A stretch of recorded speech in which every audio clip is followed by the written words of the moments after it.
How many have seen me before? Anybody here? Bunches of you. How many have not seen me before? How many wouldn't care if you never see me again? I'm not here to motivate you, contrary to what Mr. Piccirillo said. I'm not here to entertain you. I'm here to talk about Amway products. No. How many got up today and said, "Good morning, God"? Anybody do that? All right, you're being honest.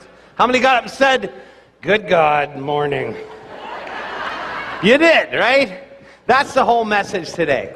Now, what Mr. Piccirillo said in that opening introduction, see, the reason I'm here today is because of actually about 5 people. My parents, everything I am, everything I hope to be, I owe to my parents. My wife, who I've been with, married 18 years, with a total of 24, and 2 teachers. And the whole idea behind my speech and what my message is that you're important. You have an awesome responsibility. Don't give up on any kid. To me, teachers are the most important people in the world. It's the most important job in the world. You hold the future of the country in your hands 6 to 7 hours a day. And see, don't ever take that lightly. But I'm going to start because I have a different way of getting my messages across. We're going to start off this little rope. We're going to say this rope is a little boy named Johnny. He's a little underweight, but that's okay.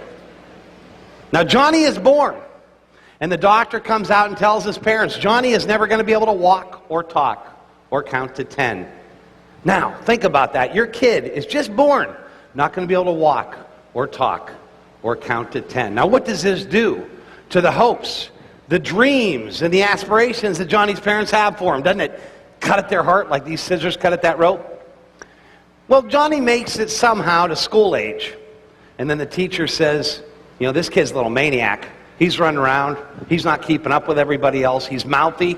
He's rebellious. His behavior is out of control. And he's not learning as fast as everybody else. And you can keep that from Johnny for just so long. But it eventually gets back to him. What does that do to him? What's that do to his self-esteem? It cuts at his heart, doesn't it? And then he's in the neighborhood. And all the kids are making fun of him, excluding him, leaving him out. He's the last one's picked for every game that they play. Because why? Johnny is different. How does that make him feel? Doesn't that cut at his heart? See, I'm here to tell you, despite what a doctor might say, despite what a teacher that might not understand him yet says, despite what anybody in the neighborhood says or anybody in society at all says, Johnny is a whole person. See, he's got this thing called potential. You know why I start out with this? Because I was this kid.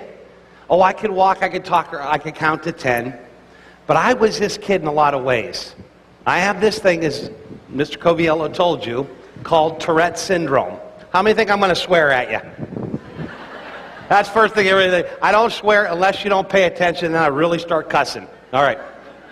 I have this thing called Tourette syndrome. It started when I was about 5 years old. I was about 5 years old. I was in kindergarten class, and I'd crane my head back and do this. It's just a really bizarre behavior, bizarre symptom. Go like that until my throat was rubbed raw. My neck was sore. This was soon to be replaced by going like this and like that. On a bad day, folks, I look like Michael Jackson. All right? And I can make light of it now. But these symptoms, the nature of Tourette syndrome is such that it comes and goes. Now, the media portrays Tourette syndrome as being somebody who blurts out obscenities, and there is a medical term for that. It's called coprolalia.